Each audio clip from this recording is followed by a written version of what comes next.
La memoria de los pioneros. En las tranquilas colinas del cementerio extranjero de San José, Costa Rica, un suave viento acariciaba las lápidas de mármol, algunas desgastadas por el tiempo y otras mantenidas con un esmero que reflejaba la devoción de sus descendientes. Este cementerio, el más pequeño entre los grandes de la ciudad, no carecía de importancia. Cada piedra contaba una historia, pero ninguna tan rica y compleja como la de las familias sefarditas que, desde finales del siglo XIX, habían marcado su legado en la historia de Costa Rica. Era 1903, y el país aún se adaptaba al flujo de migrantes que llegaban desde distintas partes del mundo. Entre ellos estaban los Robles, sefarditas provenientes de Saint Thomas, quienes habían encontrado un nuevo hogar en Costa Rica. Pero ese año también trajo consigo una tragedia. La pequeña Lucille Robles, hija de Joseph y Consuelo Robles, falleció a los 21 meses. Su pérdida quedó inscrita en una lápida de cemento con una placa de mármol que, además de las fechas de su breve vida, contenía un epitafio en inglés y hebreo que decía: que su alma sea un vínculo eterno de amor y paz entre nuestros corazones humanos y el Creador.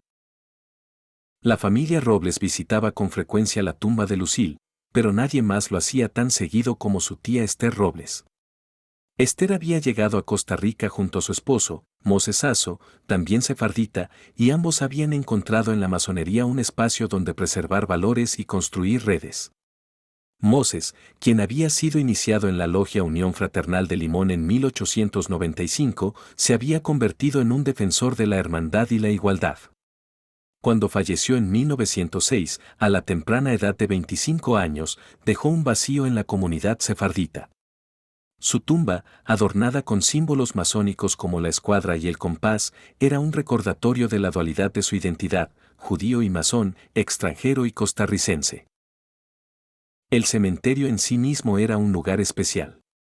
Fundado a mediados del siglo XIX, había sido destinado originalmente para aquellos que no profesaban la fe católica. En sus primeros años, muchas de las familias sefarditas que llegaban al país encontraban en este espacio un lugar donde honrar a sus muertos sin prejuicios religiosos. Aquellas tumbas no solo eran refugios de la memoria, sino también archivos históricos. En sus inscripciones, los nombres de los difuntos revelaban historias de migración, endogamia y adaptación. Las familias sefarditas, como los Robles, los Aso y los Maduro, tenían raíces profundas en islas como Curazao y Saint Thomas. Habían llegado a Costa Rica buscando oportunidades comerciales y religiosas. Al principio, los nombres de sus seres queridos descansaban en lápidas inscritas en inglés o en hebreo, pero con el tiempo, el español tomó su lugar, reflejando la adaptación de estas familias a su nuevo entorno. Las genealogías de estas familias eran complejas, entrelazadas por matrimonios dentro de la comunidad sefardita. Sin embargo, a medida que pasaban las generaciones, esa endogamia se diluía. Para mediados del siglo XX, los descendientes de estas familias ya se habían integrado plenamente a la sociedad costarricense, muchas veces mediante matrimonios mixtos con familias católicas locales. Una tarde de enero, Abigail Sasso Hauman, nieta de una de las primeras familias sefarditas en llegar al país, caminaba por el cementerio. Era una joven con un espíritu curioso y un profundo amor por su historia familiar. Su abuelo, Abraham Robles, había sido un comerciante respetado que, junto con su esposa, había traído a Costa Rica las tradiciones de su comunidad.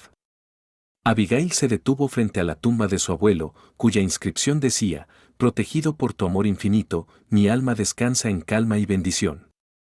Estas palabras, grabadas con un estilo marmóreo sobrio pero elegante, no solo eran un tributo, sino también un recordatorio de los valores que habían guiado a su familia: la fe, el trabajo y la unidad. El legado masónico de los sefarditas también estaba presente en las lápidas. La tumba de Moses L. Maduro, fallecido en 1908, mostraba, además de la escuadra y el compás, una paleta de albañil y una plomada, símbolos únicos que no se habían visto en ningún otro cementerio del país. Estos detalles hablaban de una tradición masónica profundamente arraigada, transmitida de generación en generación. A medida que Abigail seguía caminando, pensaba en cómo la vida había cambiado para los descendientes de los sefarditas originales. Su padre había sido el primero en su familia en casarse con una costarricense católica, lo que había traído nuevos retos y oportunidades.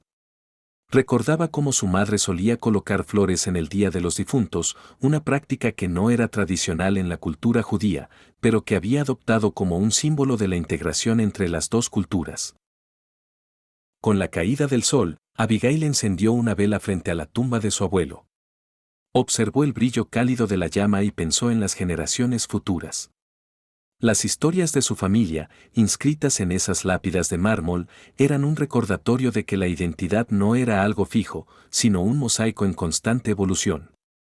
Mientras la vela parpadeaba, prometió que transmitiría esas historias a sus propios hijos, asegurándose de que nunca olvidaran las raíces que habían dado forma a su presente. Así, las familias sefarditas de Costa Rica dejaron su marca, no solo en las piedras funerarias que narraban sus vidas, sino también en las historias de superación, adaptación y pertenencia que, como Abigail sabía, eran las verdaderas raíces de su comunidad.